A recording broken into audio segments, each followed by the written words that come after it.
Okafọ pete nkute nwa ụmụ oge na-eze ka ije kute nwa ụmụ udubọnchio ka ije kute nwa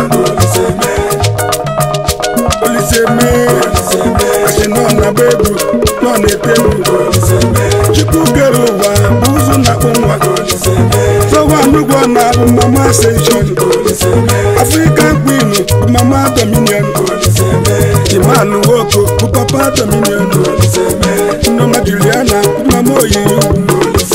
Isisi Nkechanu bụ nne ji Oyiyi